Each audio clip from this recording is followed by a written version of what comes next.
dar início aqui lendo novamente, né, os 10 mandamentos.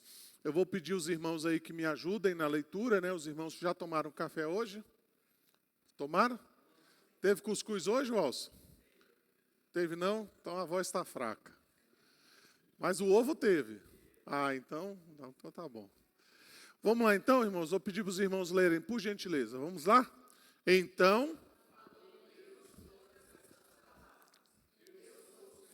teu Deus, que te tirei da terra do Egito, da casa de servidão, não terás outros deuses diante de mim, não farás para ti imagem de escultura,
Isso, então hoje é a terceira vez que nós estamos olhando para o sétimo mandamento, né?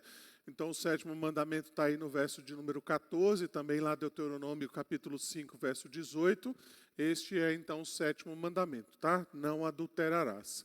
Hoje a gente então vai dar uma olhadinha, né, naquilo que esse mandamento tem a respeito, né, da questão do divórcio, tá? Nós já olhamos 2 vezes para esse mandamento, eu espero olhar mais uma vez para ele, talvez na próxima semana, tá? Mas hoje a gente vai falar um pouquinho sobre esse tema, né? Quais as implicações do sétimo mandamento no que diz respeito, então, ao divórcio, tá? Só para a gente poder compreender um pouquinho da palavra, né? Então, o significado de divórcio é aquela interrupção legal do casamento e geralmente efetuada na presença de um juiz, né? Também ela pode ter esse sentido, né? Qualquer separação ou rompimento entre coisas ou pessoas, rompimento, tudo isso, então, tem esse significado, tá? Nós vamos dar uma olhadinha também e vamos perceber, né? A gente vai olhar para esses 2 textos aí, Deuteronômio, capítulo 24, também Mateus capítulo 5, né? Mas a Escritura apresenta divórcio, né? Nesse sentido, né? Da carta do divórcio, que tem exatamente esse significado, né? De expulsar, de banir, né? Ou de libertar uma pessoa, né? Separar-se dessa pessoa, ou indica algumas vezes a questão até mesmo de um abandono, né? Alguém que sai da relação conjugal. Isso também poderia ser considerado como divórcio, tá? Nós vamos encontrar o Antigo Testamento falando aí pelo menos algumas questões, né, a respeito do divórcio inicialmente aqui, ou seja, duas passagens que proibiam o divórcio, tá?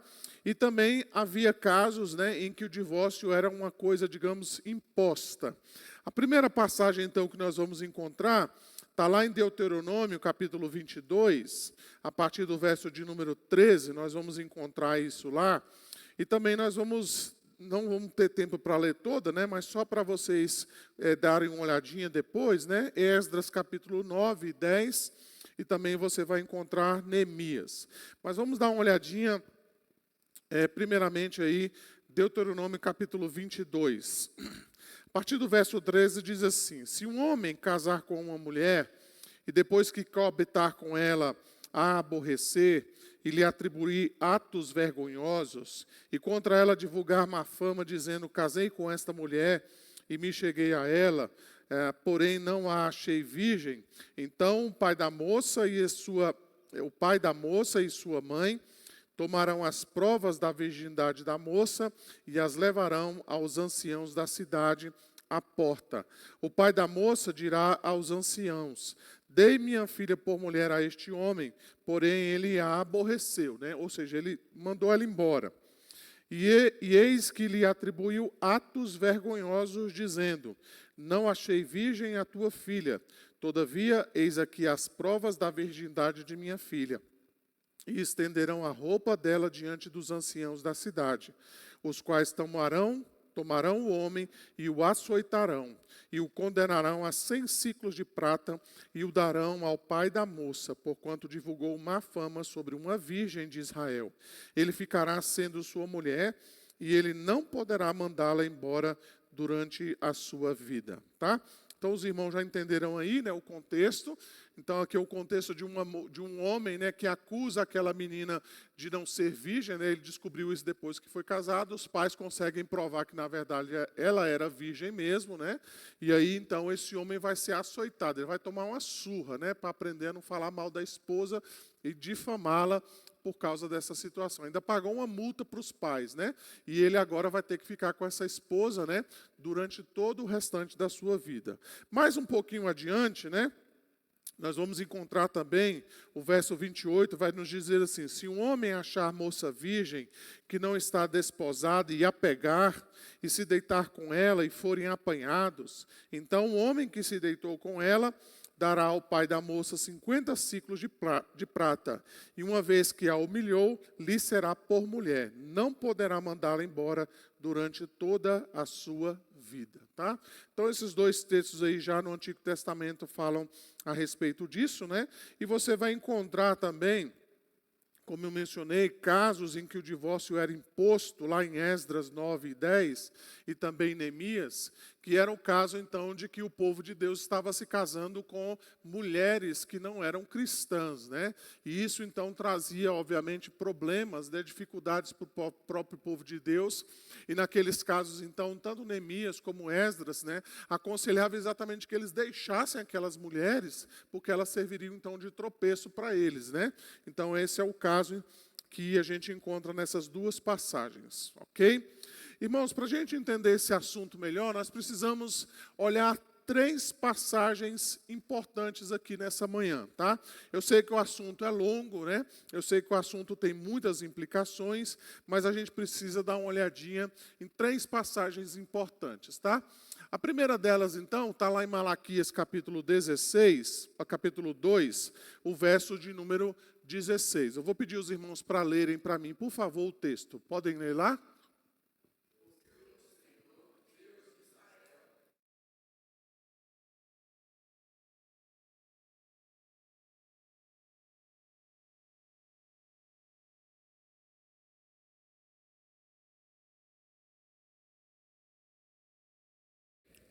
Isso. Se você quiser manter a sua Bíblia aberta, lá em Malaquias capítulo 2, eu quero mencionar aqui algumas questões importantes, porque que Deus fala sobre isso, né? Ele odeia o repúdio. Algumas traduções vai trazer, eu odeio o divórcio, né?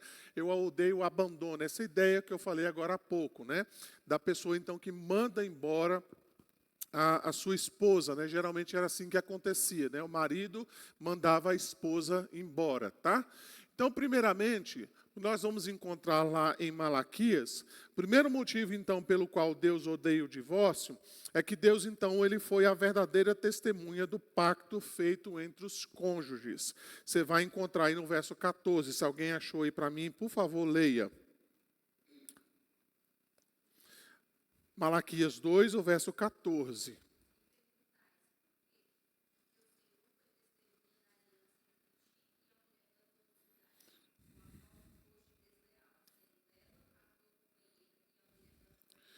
Isso, tá? Então, o segundo momento, né? Deus, então, odeia o divórcio porque o casamento tem uma natureza de amizade pactual, a gente vai ver daqui a pouco, tá? E, em terceiro lugar, é que o propósito do casamento é ser uma fonte de um legado perpétuo, tá? Então, veja bem, né? Primeiramente, nós já falamos sobre isso, né? Deus foi testemunha desta aliança. Então, preste atenção no que está acontecendo ali, né? Primeiramente, a gente está mencionando ali que Deus, então, estava presente nesta aliança. Então, veja que o casamento, segundo os padrões de Deus, ele não é apenas uma questão social, né? Ele não tem só um âmbito de convivência entre pessoas, mas é uma aliança que é feita diante de Deus. Ali o sentido de que Deus foi testemunha, gente, é muito interessante, né? Porque o sentido original traz que Deus não só estava presente no momento da união conjugal, né? Deus não só estava ali, como a gente costuma dizer, né? Não, Deus está presente aqui, né? Como se Deus estivesse presente no nosso trabalho, ou como se a gente menciona às vezes, Deus está presente quando eu estou dirigindo. Mas é uma presença de Deus, de que Deus está ali testemunhando aquela união conjugal. E Ele está aprovando aquilo ali que está acontecendo. Ele está dando o carimbo dele ali naquela relação conjugal. Então, veja, aqui não está se entrando no que diz respeito à união entre essas duas pessoas, né? Do pacto que elas estão fazendo necessariamente, mas do fato de que elas estão entrando numa relação criada por Deus, que é o casamento. Uma vez, então, que elas entram nessa relação chamada casamento, Deus as aprova, Deus testemunha a respeito disso. Elas fazem entre si uma aliança, né? Um pacto, que é exatamente esse pacto que Deus está mencionando aqui. Eu fui testemunha da aliança que vocês fizeram. Eu estava presente naquela ocasião, né? Eu aprovei aquilo que estava acontecendo. E isso, então, tem muito a ver com aquele ensino que nós já mencionamos lá em Gênesis 2, verso 24, que quando Deus, então, une aquele casal, quando Deus une homem e mulher, na verdade está unindo exatamente nesse pacto, nessa aliança que ambos estão fazendo diante de Deus, tá? A segunda coisa, então, que vale a pena nós mencionarmos, porque Deus odeia o divórcio, é que o casamento, então, é amizade pactual. Veja novamente o verso 14, o finalzinho vai dizer, sendo ela tua companheira e mulher da tua aliança. Lembra quando Deus criou a mulher? Para que Deus criou a mulher? Para ajuda, né? Mas tem uma palavrinha também que a gente pode mencionar. Ela era o quê? Companheira do homem. Lembra que o homem era o único que não tinha um par à sua altura?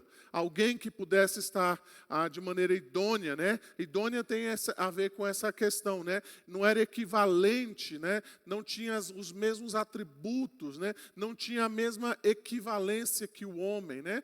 Todos os outros que existiam ali tinham os seus pares, né? Mas um homem não encontrava para si um par idôneo, né? Um par equivalente a ele. Então, a mulher lhe se viu como companheira. Aqui, então, Malaquias está fazendo exatamente isso, né? Essa mulher que você se casou era a sua companheira, era a sua amiga. E veja, então, o que ele menciona aqui, né? Novamente, essa questão, né? Ele menciona que ela era a mulher da sua mocidade e ela era mulher da sua aliança. Então, desde a época de Malaquias, né, os homens casavam com mulheres novas, depois eles resolviam trocar a de 40 por uma de 20. Né? Ele deixava, então, a mulher da sua mocidade para se casar com mulheres mais novas. Né? Então, o sentido é exatamente esse, irmãos. Né? Aquele indivíduo casava com aquela moça, depois de um certo tempo, então, ela já estava um pouco mais velha, ele também, e ele simplesmente dizia: não quero você mais, agora eu vou trocar você por outra. Né? Eu vou pegar uma mais nova, quem sabe, né? Então, era isso que eles estavam deixando de lado, ok? E o terceiro motivo, então, que vale a pena nós mencionarmos, é que o casamento, então, é a fonte de um legado eterno. Veja o verso de número 15 e 16. Não fez o Senhor mesmo que havendo nele um pouco de espírito, e por que somente um? Ele buscava a descendência que prometera. Portanto, cuidai de vós mesmos, e ninguém seja infiel para com a mulher da sua mocidade, porque o Senhor Deus de Israel diz que odeia o repúdio, e também aquele que cobre de violência as suas vestes, diz o Senhor dos exércitos. Portanto, cuidai de vós mesmos, e não sejais infiéis. Então, para que serve o casamento? Para que do casamento, então, nós tenhamos essa linhagem santa, essa linhagem pura, né? Essa linhagem que o próprio Deus, então, vai transcorrendo, né? Durante toda a história. Olha que coisa importante aqui, irmão, só abrindo um parênteses, né? É por isso que a gente não é de acordo com casamentos mistos, né? Porque Malaquias, inclusive, vai falar sobre isso, né? Porque você imagina, né? Um casal casa-se, né, de maneira mista, isso então vai misturar a própria descendência, porque a partir de então, como é que vão ficar os filhos, né? Então isso vai acabando, né, com a própria descendência que Deus vai nos dando, né? Então, nós que somos crentes, né, nós precisamos ter isso em mente. A igreja, ela cresce no sentido de nós buscarmos pessoas e evangelizarmos essas pessoas de fora, mas a igreja também cresce organicamente. Né? Os nossos filhos serão os crentes do futuro. Né? Então, quando nós temos filhos, nós os educamos exatamente para isso, né? Para que eles deem continuidade àquela fé que nós professamos. E é isso, então, que Malaquias está dizendo ali, né? O casamento foi criado com esse intuito, o casamento foi criado com esse propósito, porque através do casamento, então, Deus vai dando continuidade a essa herança, né? A essa aliança, então, que Ele faz com os pais e também com os seus filhos, ok? Um autor, então, comentando esse texto de Malaquias, ele vai dizer o seguinte: Malaquias 2,16 é a declaração mais explícita no Antigo Testamento sobre os sentimentos de Deus relativo ao divórcio. As instruções de Deuteronômio 24, de 1 a 4, que nós vamos ver daqui a pouco, foram dadas para proteger a mulher em caso de divórcio. Jesus ensinou que essas concessões de Moisés foram feitas por causa da dureza do coração das pessoas, mas enfatizou que Deus não aprova o divórcio. Tá? Então, essa é a primeira passagem, Malaquias capítulo 2, o verso de número 16, onde Deus, então, deixa claro para nós, né, essa questão, então, de que Ele odeia o divórcio. Tá? A segunda passagem, então, que nós precisamos dar uma olhadinha é Deuteronômio, capítulo 24, os versos de 1 a 4. Tá? E eu quero que os irmãos, então, leiam para mim, por gentileza.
Isso. Então vamos ver algumas questões importantes aqui dessa passagem, né? Primeiramente, então, a gente precisa compreender qual é o significado, então, dessa coisa indecente nela. A gente vai ver daqui a pouco, né, que Jesus, inclusive, vai retomar a Deuteronômio capítulo 24, mas eu queria que você prestasse atenção sobre esse termo aí, né? Esse termo é coisa indecente nela. O que Deuteronômio 24 está dizendo é, existe alguma coisa, né, que poderia justificar exatamente a dar essa carta de divórcio. E a pergunta, depois a gente vai ver Jesus confrontando os fariseus, é exatamente isso. O que é essa coisa indecente? O que é que então pode levar o marido a abandonar a sua esposa, tá? Mas eu queria que você desse uma olhadinha em Deuteronômio capítulo 24, porque Deuteronômio capítulo 24, ele nos ensina pelo menos 4 coisas importantes, né?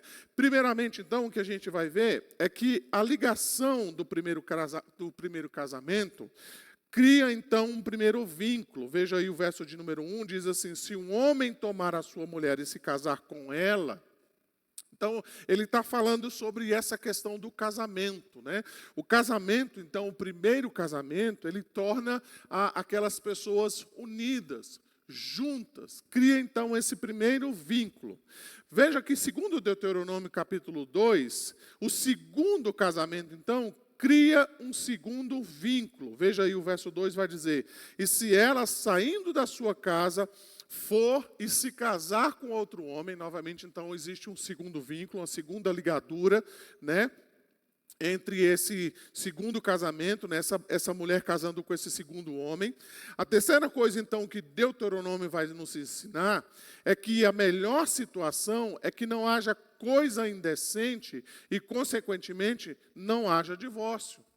Então, veja que existe essa ligações que são feitas e que Deuteronômio vai dizer aqui para nós. Então, preste atenção o que Deuteronômio, capítulo 24, está dizendo para nós. O que Deuteronômio 24 diz para nós, irmãos, é que Deus, então, exalta, Ele, então, traz para nós exatamente essa união monogâmica e vitalícia. O que Deuteronômio 24 está dizendo para nós é que o divórcio, ele complica, ele mancha, ele dificulta a relação humana. Então veja que Deuteronômio capítulo 24 vai dizer para nós que se aquela mulher separasse do primeiro marido e casar com o segundo, e se esse segundo marido então resolver separar dela também, ou se ele morrer, ela não pode mais voltar para o primeiro marido. Porque, segundo Deuteronômio 24, essa segunda ligação, então, tornou essa mulher impura, tornou essa mulher contaminada. De tal modo, então, irmãos, que se ela voltar para o primeiro marido, isso é considerado abominação diante do Senhor. E de repente você pensa assim, pastor, mas isso ninguém faz não. Isso está longe de acontecer diante de nós. E se eu te contar que isso aconteceu na nossa denominação, você acredita? Você não acredita, né? Não, né? Mas aconteceu. Uma mulher, ela separou-se do primeiro marido, e aí então, né, inclusive o primeiro marido dela era um pastor, eles se divorciaram, e ela então falou, deve ser esse pastor que é um problema, então eu vou me separar dele e vou me casar de novo. E aí ela casou a segunda vez com um pastor também. E aí, então, acho que na convivência ela descobriu que todos os pastores têm os mesmos problemas, né, os mesmos defeitos. Ela falou, não, esse pastor aqui é pior do que o primeiro. Então, eu vou me divorciar desse segundo homem, né, e vou voltar para o meu primeiro marido. E assim ela fez, né, assim ela tentou. Ela se separou do segundo marido e tentou voltar para o primeiro. E aí o presbitério, né, ela falou, não, esse negócio está um negócio muito confuso, né. E isso foi parar no Supremo Conselho, irmãos, dentro da nossa denominação. Então veja que Deuteronômio 24, a gente vai ver daqui a pouquinho, né?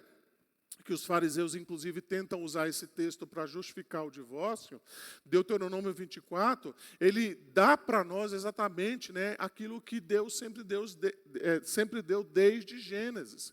Ele exalta o casamento. E ele diz, então, que a quebra dessa união, ela complica a vida humana, né? Ela complica as relações, ela dificulta, então, as outras coisas que partem a partir de então, desse primeiro divórcio, tá?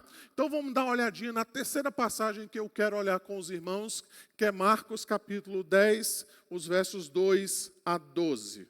Eu vou pedir os irmãos para lerem, por gentileza.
Isso. Então, segundo os fariseus, né, naquela época de Jesus, existiam então pelo menos duas escolas de fariseus ali, né? Existia uma escola que era um pouco mais aberta com relação ao divórcio e tinha uma outra escola de fariseus, né, que era, digamos, mais conservadora a respeito então do divórcio. Lembra daquela coisa que eu falei lá atrás, né, do que seria essa coisa indecente? Então, essa escola de fariseus, né, eles achavam que essa coisa indecente, né, era qualquer coisa, né? Até o fato da mulher queimar a comida era a coisa, então, que ele podia simplesmente dizer, não, essa mulher queimou o arroz hoje aqui, eu vou mandar essa mulher embora, né? Então, eles achavam que qualquer motivo era motivo, então, de divorciar-se da sua esposa. Essa outra escola, né, que era uma escola um pouco mais conservadora, eles tinham uma outra ideia, né? E eles achavam que o divórcio não poderia acontecer de qualquer maneira, né? Mas vejam aqui, meus irmãos, é isso que deve nos chamar a atenção. Veja então a resposta que Jesus dá a esses fariseus. Ele não tende nem para uma das escolas mais liberais, ele não tende nem para outra escola mais conservadora, mas ele aplica então o princípio de Deus na resposta dos fariseus. Mas Jesus lhes disse, por causa da dureza do vosso coração, ele vos deixou escrito este mandamento. Porém, desde o princípio da criação, Deus os fez homem e mulher. Por isso, deixará o homem a seu pai e mãe, e unir-se-á a sua mulher. E com a sua mulher serão os dois uma só carne, de modo que já não são dois, mas uma só carne. Portanto, o que Deus ajuntou, não separe o homem.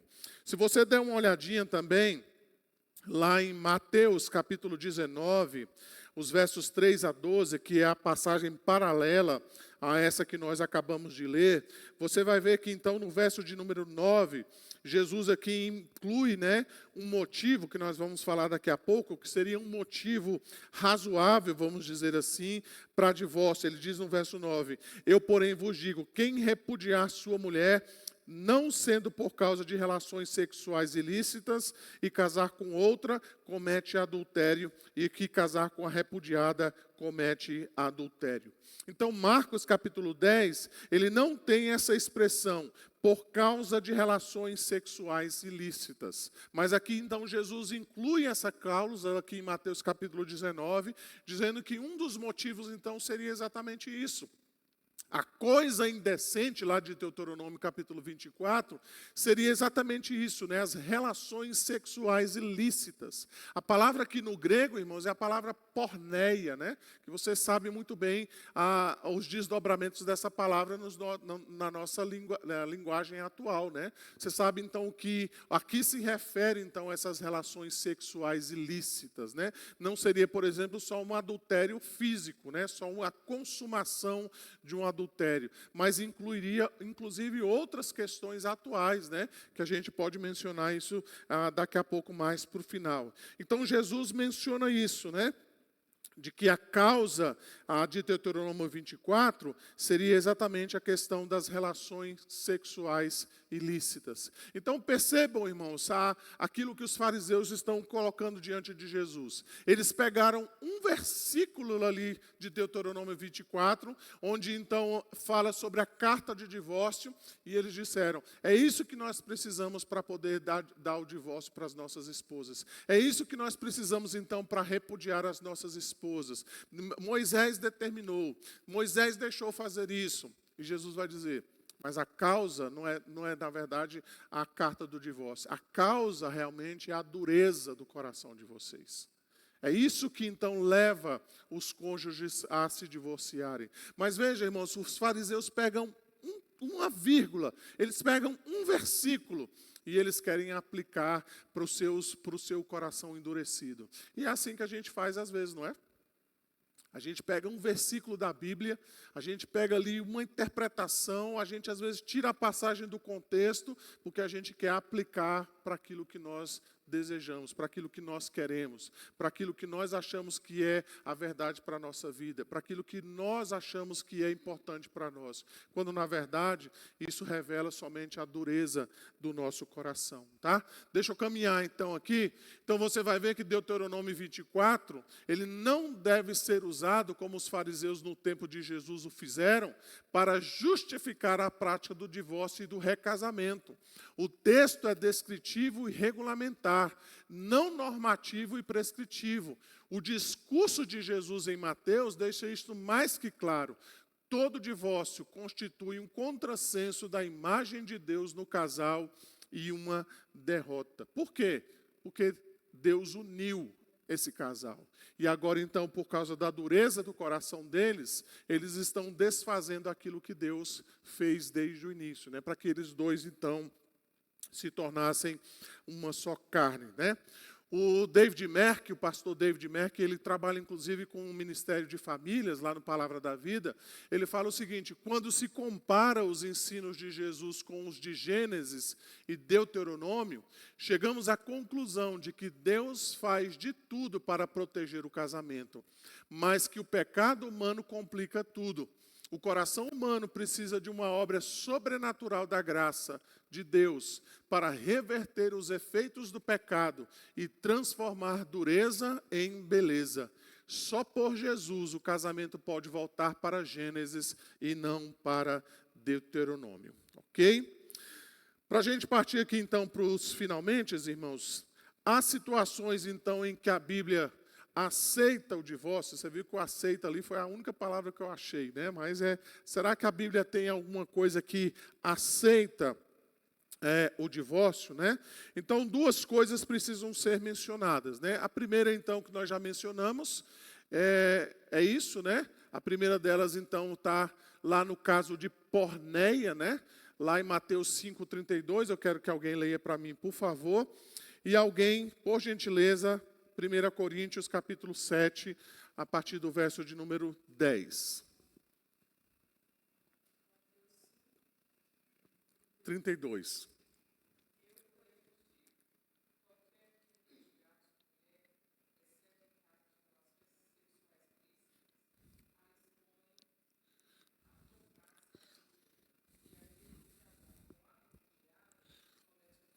Isso, então, segundo Jesus, né, é no caso aí de porneia, né, a palavra lá em hebraico é essa, em grego é essa, né, ou seja, relações, que é traduzida para nós aí como relações sexuais ilícitas, tá?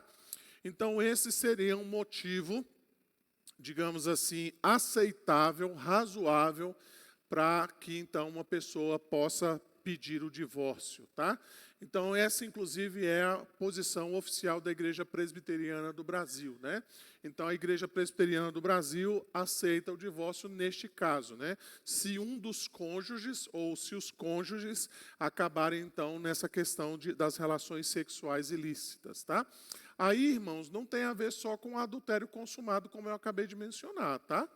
Isso pode ir também para casos de pornografia, isso pode ir para casos também de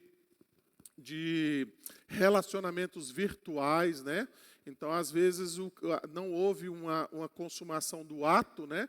Mas, às vezes, se descobre que o marido ou que a mulher tem um amante virtual, né? Que ela mantém uma relação virtual ali com uma pessoa, ou às vezes um dos cônjuges tem algum tipo de vício em pornografia, né? Isso também incluiria dentro dessa perspectiva aí das relações sexuais ilícitas, tá? O outro caso, então, que vale a pena a gente mencionar aqui, né, é o caso de abandono obstinado, que está lá em 1 Coríntios, capítulo 7. Eu vou pedir alguém para ler, por favor, os versos 10 a 16. Quem achou pode ler, por gentileza.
Isso, então aqui, irmãos, só para os irmãos entenderem o contexto, né? Ali naquela cidade em Corinto, né? Era uma cidade pagã, né? Existiam ali pessoas que não haviam ainda recebido o evangelho, e o que estava acontecendo ali na prática era exatamente isso, né? O evangelho foi chegando e um dos cônjuges, né, acabava se convertendo ao cristianismo. Ou o homem ou a mulher acabava então se convertendo ao cristianismo. Então a pergunta era: o que a gente faz agora que eu sou crente? Que eu me tornei um homem crente, que eu me tornei uma mulher crente? Eu devo abandonar o meu marido que não é crente? Né? Então eu tenho que desfazer o casamento, né, e procurar agora me casar com um outro crente. Então o apóstolo Paulo, né, instruindo essa igreja, ele diz o seguinte: não, se o seu marido não crente, ele ainda consente em viver com você, né, então que você conviva com ele ali, porque a sua vida vai santificar o seu marido. A mesma coisa a esposa, né? A esposa, o marido, né? Às vezes o marido se convertia e ele pensava: agora eu tenho que abandonar minha esposa para casar com uma mulher cristã, né? Paulo vai dizer: não, se a sua mulher não cristã resolve, quer ficar com você, né? Quer continuar o casamento, então vocês devem continuar juntos. Mas acontecia casos, né, em que um dos cônjuges, ao se converterem, o outro dizia: eu não quero mais você, porque agora você é uma cristã, então não quero mais viver com você, eu quero simplesmente desfazer esse casamento, né? E aí muitas vezes o que acontecia era isso: o marido ou a esposa abandonava literalmente o lar, né? Desfazia então a vida conjugal, acabava com o casamento. Então é isso que nós chamamos aí de abandono obstinado.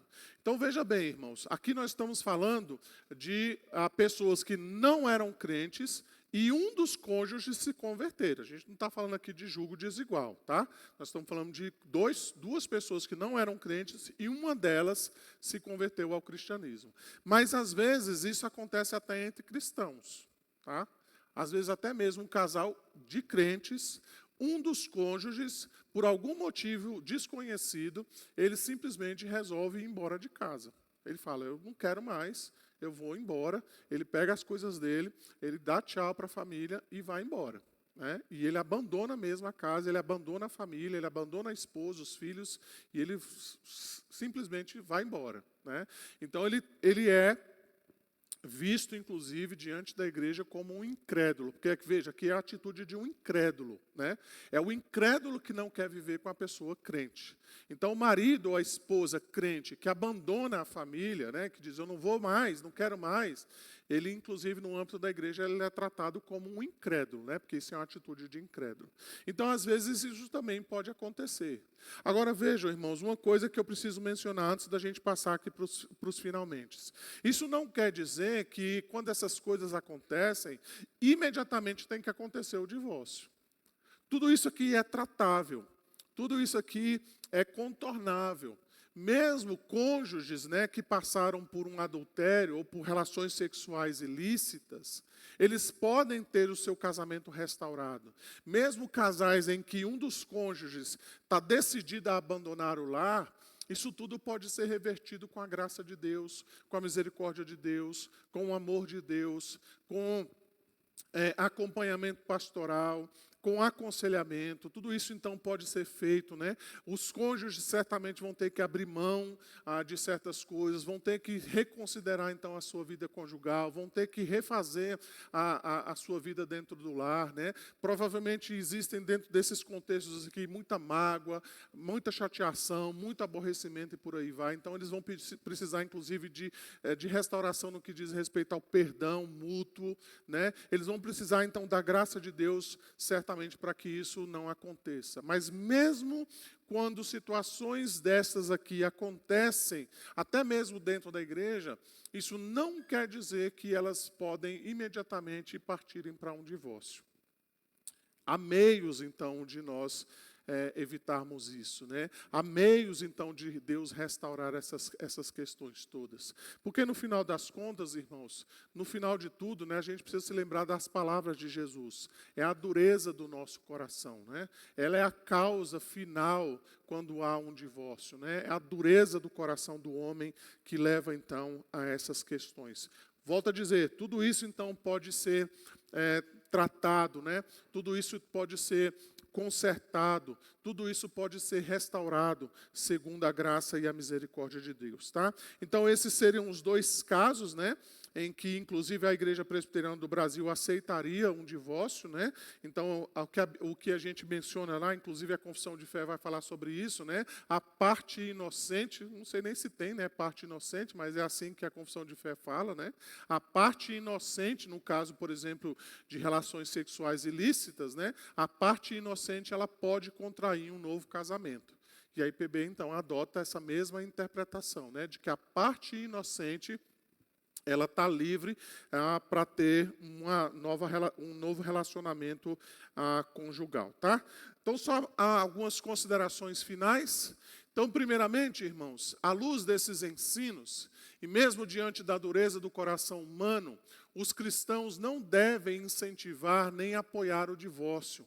Antes, devem se comprometer a buscar todos os meios possíveis visando a restauração dos laços matrimoniais. Aí você vai dizer, pastor, mas tem coisas que é difícil, tem situações que são extremamente complicadas, eu sei. Mas nós devemos buscar todos os meios possíveis para que aquele casamento se mantenha. Eu sei, irmãos, que às vezes não tem jeito. Eu sei que às vezes o casal já está tão endurecido, eles já estão tão decididos, né, que a única coisa que eles fazem, na verdade, eles não querem nem saber a nossa opinião, eles só querem comunicar. Pastor, a gente já entrou com o divórcio. É assim. Quando às vezes já chega com tudo pronto. Já tá, o senhor não está sabendo não? Já está tudo resolvido, né? Eles já dividiram tudo, né? Então eu sei que às vezes o casal mesmo não vê mais solução para aquilo e infelizmente isso desemboca, né, num divórcio. Mas nós não devemos em momento nenhum, né, incentivar primeiramente essa questão então do divórcio, tá? As razões para um divórcio consensual por causa de incompatibilidade de gênios, incompatibilidade de propósito, término do amor ou coisas semelhantes sequer deveriam existir entre cristãos. também nem mesmo o adultério exige o divórcio. Esse é um trecho, né, da carta pastoral que a IPB já publicou a respeito, então, desse assunto. Além disso, cônjuges precisam cultivar sua amizade, protegendo sua intimidade contra terceiros, desenvolvendo transparência e vulnerabilidade por meio de conversa aberta. Também precisam passar tempo juntos e não permitirem que filhos, trabalho, lazer ou até mesmo ministério interfiram em seu relacionamento. E por fim, irmãos, a pessoa divorciada do seu cônjuge, especialmente quando isso ocorreu contrariamente à sua vontade, deve ser protegida pela igreja, assim como Moisés prescreveu naquele texto lá de Deuteronômio 24. Né? Então a igreja deve apoiar, né? Como eu mencionei, às vezes isso acaba acontecendo, né? E a igreja então deve estar atenta, ela deve apoiar, ela deve consolar aquela pessoa que, contrária à sua vontade, acabou então passando por um momento de divórcio. Ok? Irmãos, está aberto aí, se alguém quiser fazer alguma pergunta, a gente tem alguns minutinhos, quiser fazer alguma consideração. Dona Ivane ali pediu a palavra, Tiago. Depois o Ariston.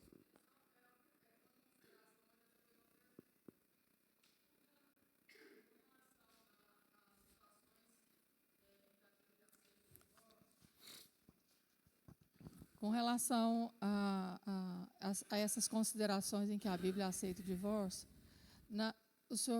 nós lemos em Malaquias 2,16, queria que o senhor explicasse, porque o Senhor Deus de Israel diz que odeia o repúdio e também aquele que cobre de violência as suas vestes, diz o Senhor dos Exércitos, portanto, cuidai de vós mesmos e não sejais infiéis. Eu queria saber se dentro desse espectro, aquele que cobre de violência as suas vestes não seria também uma justificativa para divórcio no caso de abuso ou de relacionamento tóxico. Não, esse não essa cobrir as suas vestes de violência não tem a ver necessariamente com violência doméstica, né? A violência doméstica está mais ligada à questão do abandono obstinado. Mas veja bem, a fidelidade conjugal, ela não é só a fidelidade sexual. Às vezes a gente imagina isso, né? Que a fidelidade conjugal ela está relacionada apenas à questão do adultério. Mas a fidelidade conjugal, ela tem a ver com outros aspectos do casamento. O cuidado, o amor, né? Seja na doença, seja na fartura, seja na pobreza. Então, muitas vezes, a relação conjugal ela se deteriora, às vezes o divórcio acontece dentro de um aspecto da vida conjugal, e às vezes você vai conversar, você vai aconselhar aquele casal, não tem nada a ver com adultério, não tem nada a ver com violência doméstica, não tem nada a ver com isso, mas tem a ver com infidelidade conjugal. O que é essa infidelidade conjugal? É o marido que não cuida da esposa, a esposa que não cuida do marido. Eles têm praticamente vidas separadas, só moram juntos, né? E têm vida sexual juntos, mas o resto praticamente é tudo separado. Eles têm as coisas dele, o marido tem as coisas dele, a mulher tem as coisas dela, e aí eles vivem nisso daí, né? Muitas vezes é falta de transparência, né? Às vezes a mulher não sabe quanto o marido ganha, às vezes o marido não sabe quanto a mulher ganha, e aí então essas desconfianças, né? Elas vão aumentando, e às vezes o divórcio acontece por causa disso, né? O marido não ajuda a esposa em casa, ou às vezes a esposa não ajuda o marido em alguma situação, e isso, no decorrer dos anos, vai cansando um dos cônjuges, né? Até que chega o ponto que um dos dois fala, não quero mais. Mas não houve adultério, não houve infidelidade sexual, mas houve infidelidade conjugal, porque o casamento não é só sexo, né, gente? Ele abarca outras questões emocionais, pessoais, materiais e por aí vai, né? Então, às vezes acontece isso, tá? Mas a questão que a senhora está colocando aí seria nessa questão da infidelidade conjugal e especificamente na questão da violência doméstica, nesse abandono obstinado, né? A gente encaixaria nisso daí, porque uma vez que isso acontece e reiteradamente acontece, né? Então, esse indivíduo já deixou a casa há muito tempo. Ele está ali só morando debaixo do mesmo teto. Mas ele já abandonou a esposa.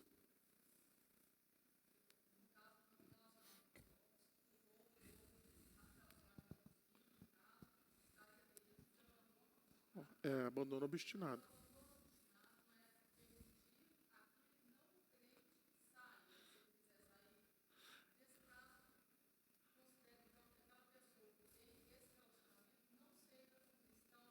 Sim, se ele for um cristão e ele tiver essa atitude, inclusive no âmbito da igreja, ele é tratado como um não crente.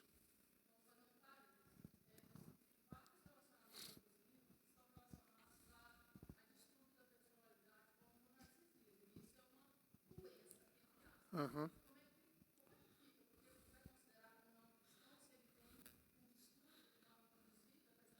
Então, o que a gente vai procurar fazer é ajudá-lo nisso daí. Se a gente precisar de alguma ajuda médica, acompanhamento, isso tudo vai ser realizado. Agora, se a gente percebe, né, porque tem o outro lado da moeda também, né? Se a gente percebe, a igreja percebe, por exemplo, que isso está causando, realmente está trazendo um perigo para a família, para a esposa ou para os filhos, eu acho que, nesse caso, a igreja realmente tem que intervir e, inclusive, se for o caso, fazer separação de corpos. Tem que separar os dois, porque se isso pode acontecer no momento em que não esteja ninguém perto, né? E aí, nesse caso, a igreja precisa, inclusive, intervir e fazer a divisão das coisas, dividir, até que a gente consiga resolver. Sim, mas às vezes o que acontece? Vou citar um caso para a senhora que eu ouvi de um amigo pastor. Descobriram lá na igreja que o marido, reiteradas vezes, não foi uma vez que aconteceu, não, ele reiteradamente, ele estava espancando a mulher em casa, e ele era membro da igreja, os dois. Então, isso chegou ao ouvido do conselho, e aí o conselho, então, tomou a providência, foi lá, conversou com o rapaz, né, explicou para ele a situação, e falou, e quiseram que ele parasse com aquilo lá. E aí ele ouviu, né, todo o conselho que foi dado para ele, ok. Um mês depois chegou lá de novo, olha, fulana de tal tomou uma surra do marido de novo. E ele é membro, os dois membros da igreja. E aí, então, o pastor foi lá com os presbíteros, né? E aí chegou e deu ultimato para ele. Falou, olha, se isso acontecer novamente, nós vamos chamar a polícia para você. Você vai ser denunciada e aí o negócio vai ficar feio para você. Eles saíram, foram embora, o conselho foi embora. No dia seguinte, esse meu amigo chegou na igreja para trabalhar, a esposa já estava lá esperando ele. Ele chegou lá, a mulher já estava esperando ele lá. Ele falou, quero conversar com o senhor, pastor. Ok, aí entraram para o gabinete. Sabe o que a mulher falou? Falou, o dia que vocês forem na minha casa de novo e ameaçar meu marido, quem vai chamar a polícia para vocês sou eu. Então, o que aconteceu? Essa família saiu da igreja. Por quê? Porque o conselho quis intervir numa situação que estava acontecendo de agressão, né? Então, tem todas essas nuances, né? Então, algumas vezes a gente vai ter que intervir de maneira mais drástica, e talvez esse aí vai ter que inclusive, ter separação, né? Vai ter que tirar, vai ter que separar esses cônjuges dessa situação, né? Porque, às vezes, a esposa ou os filhos estão correndo perigo. Tá?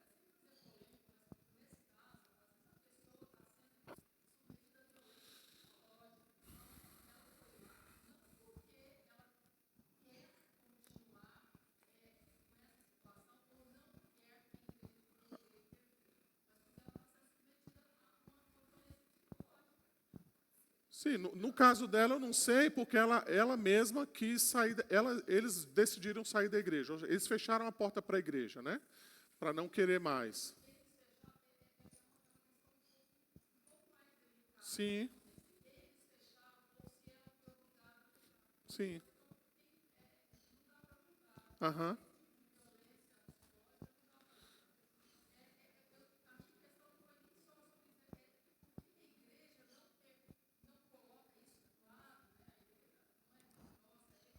Sim.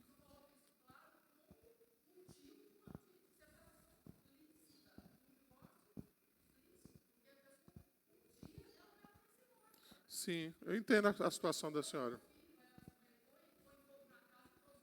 Uhum.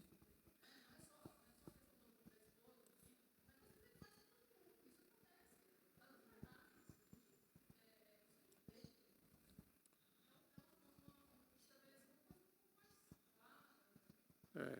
O-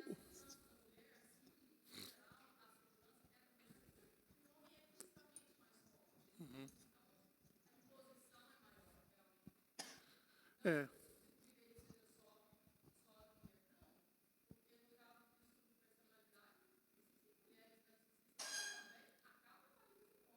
sim. Eu acho que cada caso, dona Ivana, é um caso, né? E, obviamente, tem casos que são mais simples de resolver e outros são mais graves de resolver. Então, eu lembro também de um caso, né, em que o marido também, ele tinha um problema de acúmulo, não sei se chama assim, né? Ele acumulava coisas, então tudo que ele comprava ele ia acumulando. O negócio foi tomando uma proporção tão grande que o quarto de um dos filhos já estava tomado de lixo. E aí a esposa toda vez ia lá tentava limpar. Aí disso passou para uma agressão física. Aí disso surgiu outras situações. E aí quando a gente foi tentando intervir, falando. E aí a última notícia que eu soube é que o casamento acabou, né? E aí cada um foi viver a sua vida, né? Mas existia isso, né? Agressão física, tinha essa questão do acúmulo, outros distúrbios que ele tinha. Então cada caso a gente precisa verificar, lógico, com muita rapidez, porque às vezes o caso realmente é grave, e a gente precisa analisar cada caso, porque às vezes acontece um caso isolado, às vezes a pessoa para de fazer aquilo, a gente consegue modificar aquela situação, a gente consegue fazer com que o casal se acerte, né? E às vezes você não consegue. E às vezes os casos são agressão, mas às vezes eles não querem ceder alguma coisa. Às vezes é um bem que está em discussão, às vezes é dinheiro que está em jogo. E aí, às vezes, o cônjuge não quer abrir mão, o marido não quer abrir mão, a mulher não quer abrir mão. Aí a mulher quer ter um padrão de vida, o marido quer ter outro, ou vice-versa. A discussão vai ali, dura semanas, meses, 1 ano, 2 anos, e ninguém quer ceder. Então chega um ponto que a gente fala, olha, não tem mais o que se falar, não tem mais o que se fazer. E aí a gente fica esperando que o casal decida o que vai fazer. Se eles vão continuar vivendo daquele jeito, naquelas brigas sem fins, ou se eles vão abrir mão. Um vai abrir mão de alguma coisa, né, para manter o casamento. E às vezes, infelizmente, o que acontece é o divórcio. E às vezes, como eu mencionei, não tem nada relacionado à violência doméstica, não tem nada relacionado à infidelidade sexual, tem a ver exatamente com os egos, né? Então, a dureza do coração mesmo, né, que leva essas pessoas a fazerem isso, tá? O Ariston que é aqui, depois a Juliana e o seu Miguel ali. Sim, pastor. Em relação. Tem uma passagem que o senhor leu ali, não sei se está em Mateus ou em Marcos, que os discípulos voltam a interrogar Jesus sobre a questão, e ele fala que quem repudiar, que se a pessoa que repudiou voltar a se casar, comete adultério.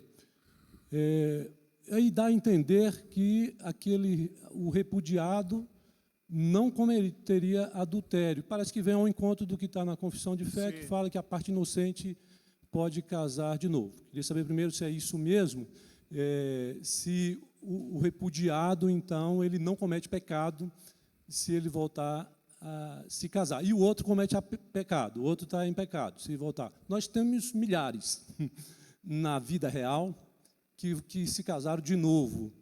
E aí, eu sei, no meio pentecostal já arrumou um jeito para isso. Olha, pecado, o remédio é arrependimento. Arrepende, segue em frente e está tudo bem.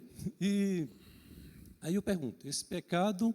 E aí você vê, às vezes, esses outros milhares que já se casaram novamente, a felicidade, às vezes, no outro casamento, demonstra que não há nenhum arrependimento de ter terminado o primeiro. Esse povo está indo para o inferno, que estão incorrendo nesse pecado, estão em pecado. E a primeira pergunta é se, de fato, o repudiado, então, ele pode pode contrair novo casamento. Outra questão é em relação lá, acho que também leu aí em Esdras, que teve aquele episódio lá dos casamentos mistos, e que ele acho que convocou ali o povo, e nós estamos em pecado, e estamos sofrendo, e vamos resolver essa questão. Dá uma sensação ali, e aí parece que é a nossa justiça de homem, caraca, os caras estavam casados, tinham filhos pequenos e tal, e aí agora, para se consertar perante o Deus, tem que mandar todo mundo embora, e de uma hora para outra, e sai fora.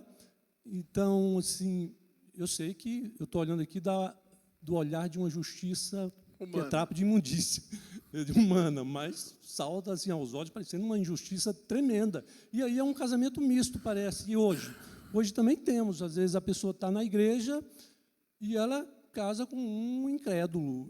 Seria equivalente ou aquilo ali foi específico para aquele momento? Enfim, essas questões aí que perturbam a minha mente. Vamos lá, Arista. Primeira coisa aí, eu preciso ser bem honesto com você, não é todo mundo que concorda, por exemplo, com essa posição que a IPB adota, né? Então, a IPB adota que mesmo em caso de adultério, é possível, né, você se divorciar e a parte inocente contrair um novo matrimônio. E, às vezes, até a parte culpada mesmo, né? Quem errou pode contrair um novo matrimônio. Existem alguns pastores, né?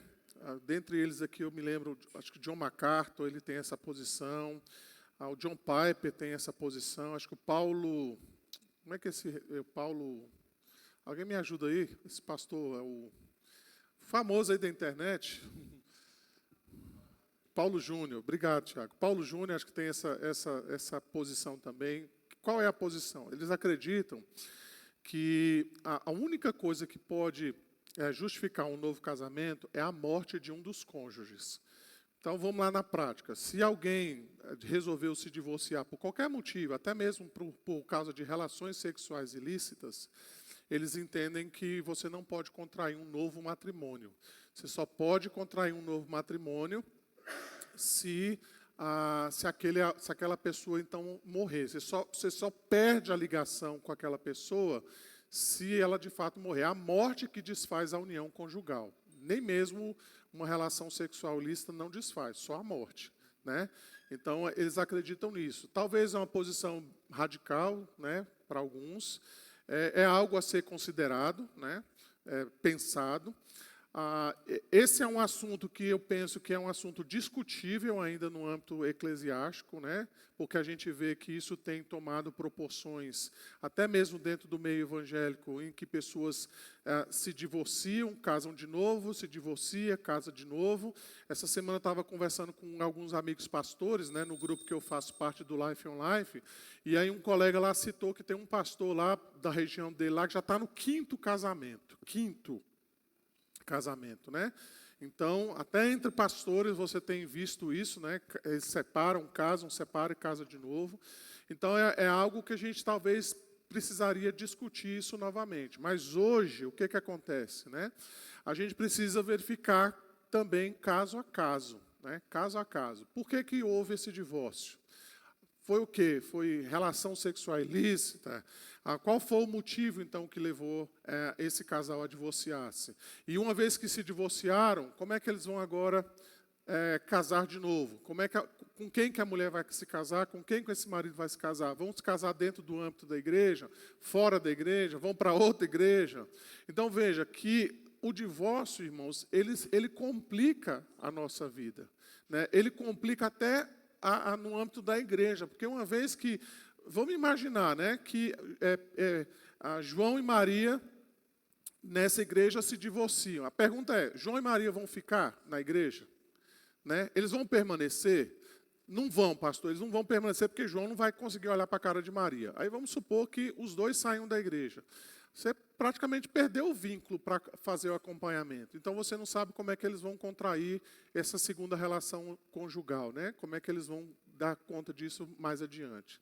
Então, por isso que Deuteronômio, né, eu acho que o ponto que a gente precisa pensar é exatamente a valorização da união monogâmica e vitalícia, né? Porque saiu disso, né, a gente tem complicações. Eu não posso dizer para você, Ariston, que o divórcio e mesmo o novo casamento seja um pecado imperdoável, porque a Bíblia não deixa isso claro para nós, né?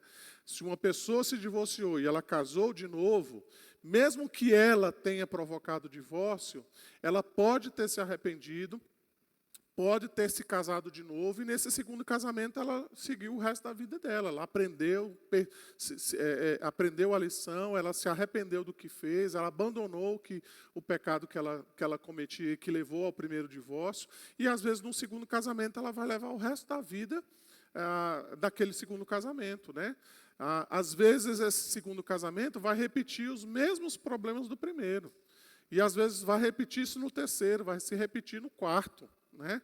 Vai repetir no quinto casamento. Então, tudo isso eu acho que a gente precisa ver caso por caso, né? E a igreja precisa estar atenta a cada uma dessas situações, para verificar que, às vezes, por detrás desse tipo de atitude, tem um pecado muito mais grave, né? Que é a imoralidade, por exemplo, né? A infidelidade conjugal e por aí vai. E aí é por isso que eu estou falando. Uma vez que acontece o primeiro divórcio, as coisas já ficam mais complicadas. Ficam mais difíceis de você lidar. A segunda pergunta é?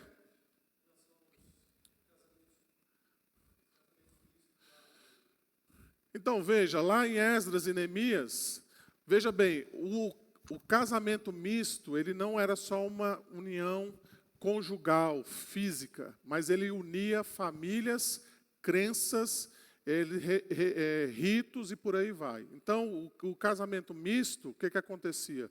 Aquela pessoa acabava levando o cônjuge para suas práticas, né? Então, acontecia exatamente aquele sincretismo religioso dentro do povo de Israel. E o povo acabava sendo levado para a idolatria, né? E foi exatamente isso que levou o povo para os dois cativeiros, né? O cativeiro da Babilônia e o cativeiro da Assíria. Quando o povo retorna do cativeiro, ou parte do povo retorna para o cativeiro, o que você espera? Quando você disciplina o seu filho e dá umas varadas nele, o que você espera que o menino faça? Não repita os mesmos erros, né? Se o menino apanhou porque fez uma coisa que não devia, você dá uma varada nele ali, né? Corrige a criança, você pensa, ele não vai fazer mais isso. Quando o povo retorna do cativeiro, o que eles fazem? União mista de novo. Né? Se você ler lá o texto, você vai ver que Esdras senta atônito. Ele fala, gente, eu não estou acreditando no que está acontecendo. Por quê? Porque foi exatamente esse pecado que levou o povo para o cativeiro. Agora eles estão retornando e estão fazendo a mesma coisa. Então, veja, como isso era extremamente importante, como isso era extremamente severo. Talvez o que tem ali, Ariston, é tentar acabar com um mal que poderia levar a um mal mais lá na frente, né? Foi o que aconteceu, né? Por isso que Deus alertou eles, olha, não se casem com as mulheres desses povos, com os homens desses povos, porque isso vai trazer complicação para vocês. E isso levou o povo, então, ao cativeiro. Talvez não aconteceu ali no exato momento da união entre essas duas pessoas, mas posteriormente levou o povo ao cativeiro, assim como Deus havia mencionado, né? Por isso que a gente fala, a gente não sabe o que vai acontecer num casamento misto. Pode ser que o cônjuge que não é crente se converta, pode ser que ele não se converta. A gente não sabe as implicações disso. Pode ser que eles consigam conviver bem? Pode ser. Mas pode ser que eles não consigam conviver bem. E pode ser que isso cause dificuldades e constrangimentos no futuro, né? Então, a gente precisa seguir aquilo que a palavra de Deus nos diz, né? É mais seguro do que eu achar que eu dou conta de fazer aquilo que Deus está dizendo para eu não fazer. Tá? Juliana primeiro ali, acho que o Miguel.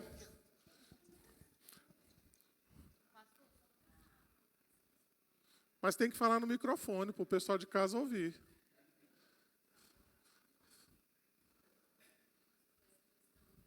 Ivânia, né, levantou, eu acho muito importante a gente falar da violência doméstica. Sim. A igreja quer intervir para conseguir restaurar ali o casamento e não ocorrer um divórcio.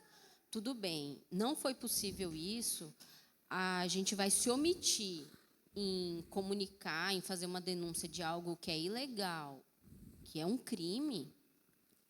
Não, de jeito nenhum. Porque foi o que vocês fizeram aí no exemplo hipotético, né? Que Aham. o conselho interviu, conversou com o rapaz, a moça veio, pediu para não interferirem no casamento dela, eles saíram da igreja, e a igreja não vai fazer uma comunicação legal de que aquela mulher está sofrendo uma violência doméstica, porque, como cidadãos, a gente é chamado a isso, Aham. a denunciar casos de violência doméstica, independentemente de religião. Né? Até para a gente evitar depois que essa violência doméstica se torne um feminicídio.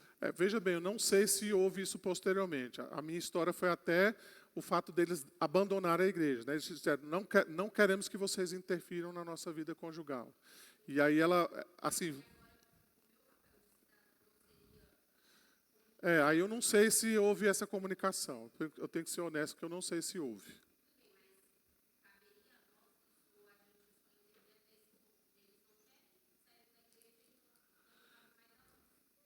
Eu acho que vai ter que fazer, né? A igreja tem que intervir, alguém tem que denunciar, alguém tem que avisar o que é está acontecendo para as autoridades, né? O que eu quis dizer na resposta aqui, né, foi essa contrapartida muitas vezes que as pessoas não querem que a igreja interfira, né? Então ela se colocou nessa situação. Ela disse, não quero que vocês interfiram mais na minha vida conjugal. E aí abandonaram a igreja. Eu não sei nem se eles continuam em outra igreja, né? Também não sei se a violência doméstica continuou.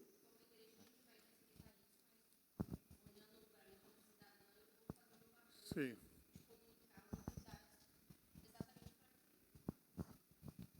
Sim, seu Miguel.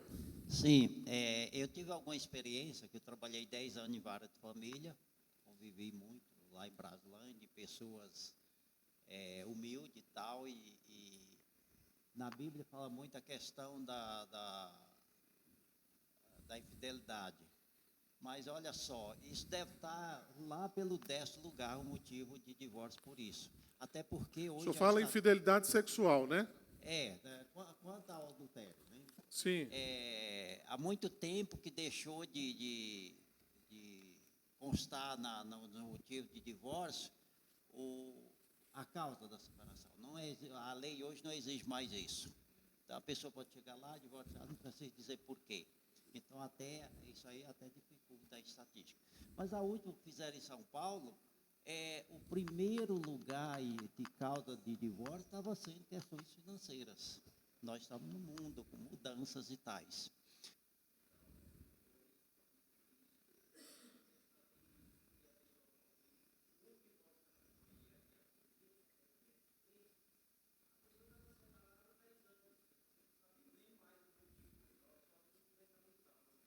Uhum.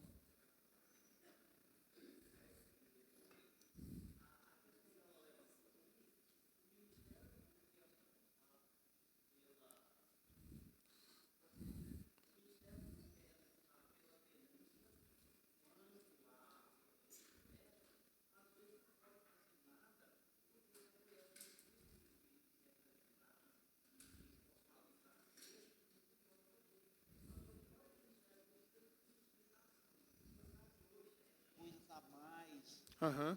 De evidência, né? As pessoas agora, devido à comunicação e tudo. Mas eu vi mulheres se arrependerem e chegar lá e dizer que não, que escorregou, na verdade estava com raiva e tal, e tira a culpa. Então, tem situações que é impossível imputar, fazer a pessoa responder por isso. Então, é muito complexa a situação.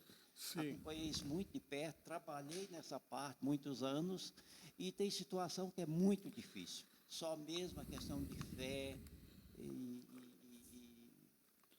assim, conversar com Deus mesmo, porque tem situação que é muito difícil e de terceiros a fazer alguma coisa. Ok. Rapidinho o Euler e depois o Olson aqui. Irmãos, rapidinho aí para a gente finalizar, para nós fecharmos aqui. Não, é só para dizer que aquela questão, Juliana, né, Juliana?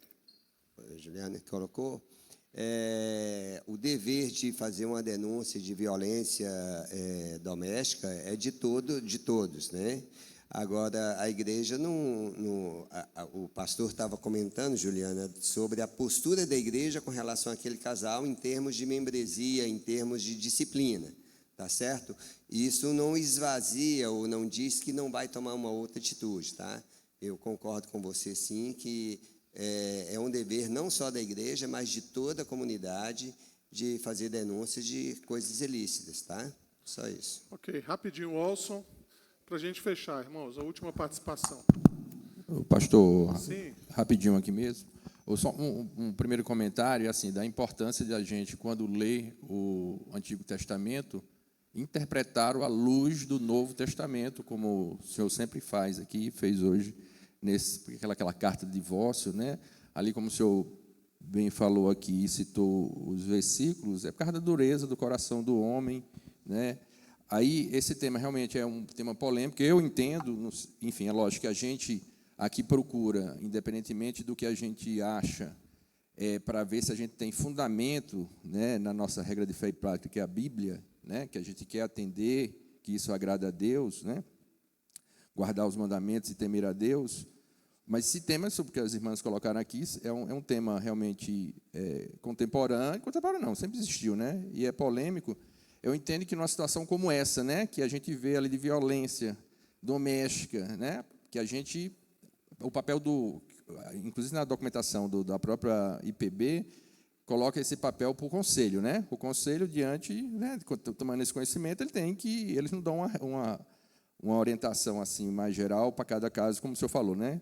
Cada caso é um caso, né? Mas se for combinar numa coisa como essa, a gente sabe de vários casos, é uma realidade no Brasil e no mundo, né? Como tem lá o não assassinarás, a gente tem a obrigação de agir, não é? Aquele que a gente, né, está na iminência de acontecer alguma coisa, não sei se classifica exatamente naquela abandono, obstinado, etc., né? Mas, assim, só para... e é um tema importante, eu entendo que deveria intervir mais do que, é lógico, em sendo um casamento que não é misto, todos os dois estão submetidos à liderança da igreja, né? A priori ali, todos os dois temem a Deus. Não era nem para chegar, né, numa situação como essa, mas o pecado está aí desde a queda, teria que agir de antemão, não esperar acontecer, teria que ser mais enérgico mesmo, e eu acredito que na palavra de Deus tem base para isso. Aí, só uma informação, pastor, não sei se está valendo hoje, porque a gente tem que olhar as resoluções mais recentes, às vezes revogam a anterior, aí eu já estou falando já do novo casamento, né? Tem uma resolução do Supremo Conselho, da IPB, de 1986, para ler bem rapidinho aqui, não vou ler todo, obviamente, é assim, é sobre divórcio e novo casamento, né? Aí ele fala, eu li aqui rápido, fala a questão da legislação brasileira, inclusive no Catecismo Maior, comentado pelo aquele holandês, ele até fala, e eu tenho uma visão um pouco diferente, que a gente deveria lutar para que a legislação relacionada ao divórcio se aproximasse muito da questão bíblica, né? Eu acho que seria muito complicado, porque, enfim, teria muitos problemas. Aí, nessa resolução de 86, ele fala o seguinte, o que é que ele determina para as igrejas, né? A igreja sob sua jurisdição. Vou ler aqui rapidinho, que são poucos textos, né? É assim, o reconhecimento do casamento de pessoas divorciadas, de acordo com a legislação vigente, é quando chega, por exemplo, alguém novo que é divorciado, às vezes os dois são, e às vezes não se sabe o motivo, e às vezes ninguém sabe, só os dois sabem, o que a justiça, como o Miguel falou, às vezes não entra nesse método, não precisa nem dizer, né? Só basta ter vontade dos dois. De acordo com a legislação vigente, para fim de receberem a impetração da bênção matrimonial e poderem ser admitidos à comunhão da igreja, e parágrafo único, poderá também, mediante prévia habilitação legal, ser celebrado o casamento religioso com efeito civil. Aí o 2, admissão, ainda que excepcionalmente, a comunhão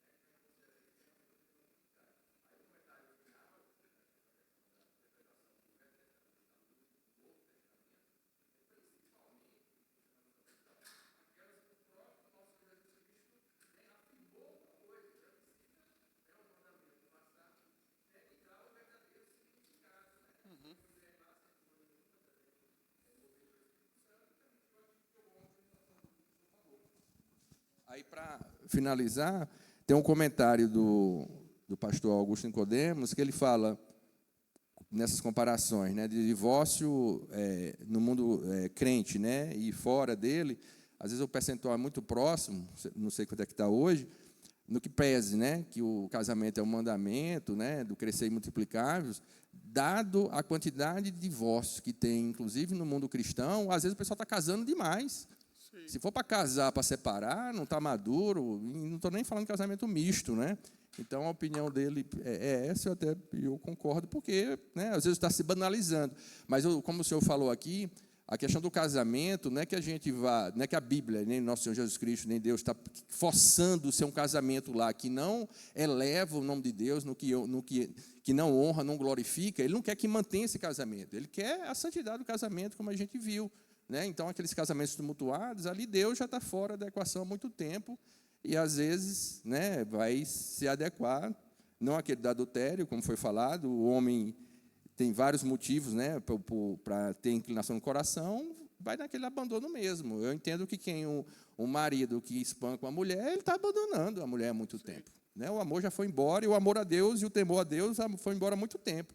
Então, no caso desse, obviamente, como o senhor falou, o conselho é que avalia, mas não vejo muita alternativa se for uma coisa absurda, como a gente vê por aí, é a separação mesmo, né? Agora, é lógico, isso não quer dizer que, né, como todo mundo peca, qualquer situação, né, para a gente também não ir aos extremos, né? De assim, um desentendimento, a igreja está aprovando e não está de acordo com a Bíblia, mas também, por outro lado, vai viver até morrer. Quando morrer, aí separa. Também não pode ser assim.